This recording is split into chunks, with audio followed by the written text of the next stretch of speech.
Okay. We have a cake freezer. Flashing high temperature. And evaporator fans are running. I mean, it's 70 degrees in here, so obviously there's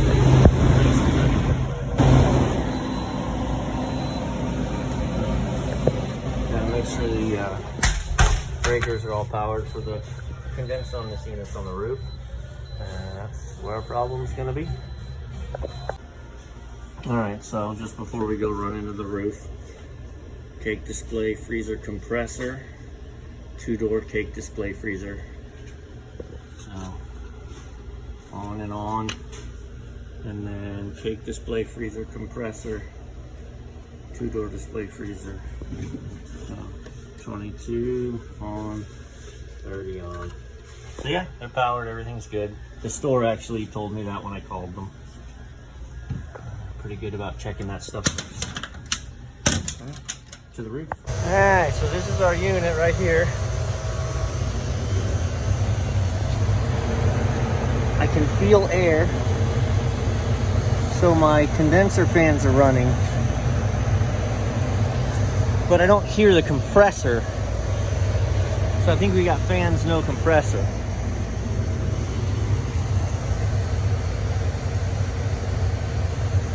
Let me take this top panel off and get better eyes on what's going on. Get to the electrical section. See if it's a refrigeration safety cutout or if it's an electrical problem. Okay, so visual inspection first. This is 449A, which I have zero experience with, nor do I have that Freon. So if it's a Freon issue, we're gonna learn some stuff.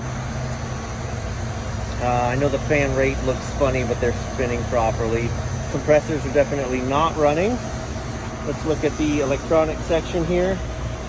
Again, I haven't turned anything off yet. We're just doing a visual inspection to see if there's anything that looks funny. And right, you notice all this stuff. That contactor is, see the screw, how it's white? It's heated up. And can you see this wire right here? It's melted down.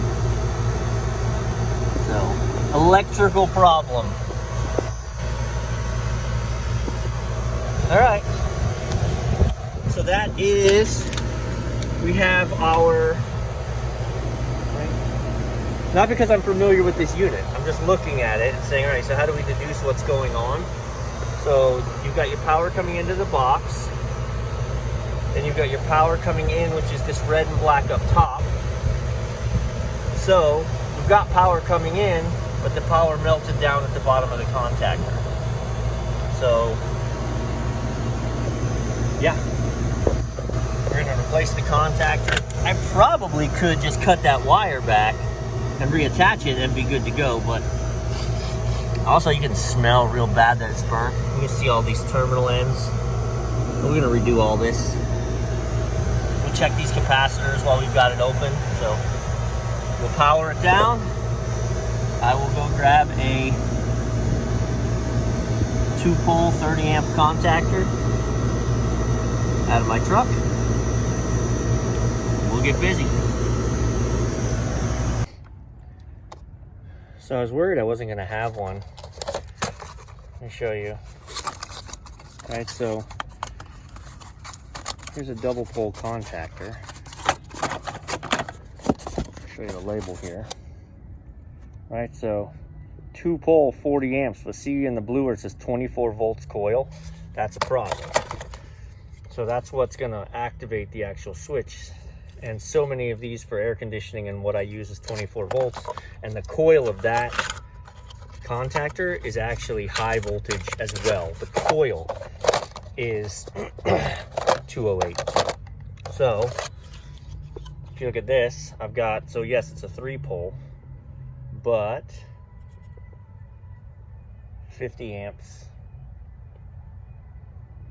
And I need 30, so that's good. It can handle the amperage. And then if you look at the bottom, it says coil 208, 240. So this will work. I'll have an extra pole I'm not using, but I don't have to run to the parts house. Get us up and running. All right. Okay, so to make sense of this, I took lots of pictures before I started to make sure I didn't mess this up. We still have our main power running in. I'm using 1 and 3 just because why not space them out. So I have my main power running in. I've got my coils connected. And everything is how it was. Now the bottom side, this is what the connectors were. So obviously that's no bueno. So I cut the wires back, had just enough to put new connectors on. Right? I actually tested these capacitors while we were unhooked. See where it says 40 UF. Unhooked them, put my meter on them, tested it for microfarads, and it was reading 40. This one was 108, and it was reading 106, so those were good. I wanted to make sure while I had it open and dead. I'll change those now if they need to be changed, but we're in good shape. This is, we'll plug this in.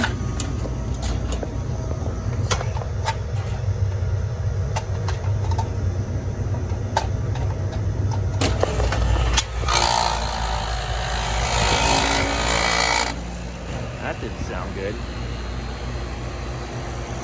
It's running now.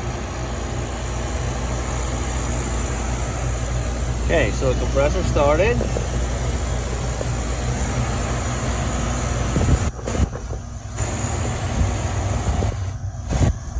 I'm gonna feel a nice hot discharge temperature, so the compressor is working, making hot vapor.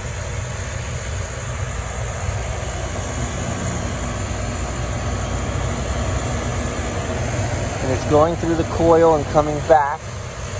Nice and cool. Well, not cool, but tepid. Alright, then it's going downstairs. Evaporator's gonna do its thing and bring it back nice and cold. This isn't nice and cold yet, but this is a pretty long line set, and it's gonna take time to play catch up.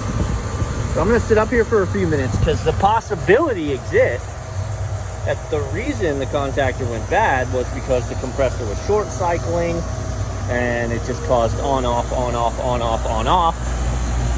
You'll notice I cleaned this up because, you know, next time if I come and it's all charred again. So here's the contactor. It's literally melted down inside. Let's see if I can pop this off. Ew. Aha. Okay. So see the difference? Some pretty horrific temperature arcing here. And you can check contactors. Before they failed, this was still burnt up. So when you see them burnt up like that, you know, you change them before they fail. Okay, well, I am going to close this up because I believe it was just going to be electrical. But I'm going to take the time and close everything up. Make sure it doesn't short cycle while I'm up here. And then we'll go downstairs, check the temperatures. And that should be a wrap. 21 and dropping.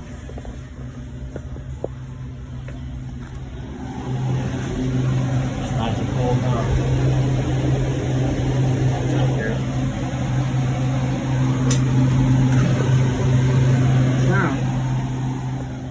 We're gonna let it run, and it should get down to sub-zero.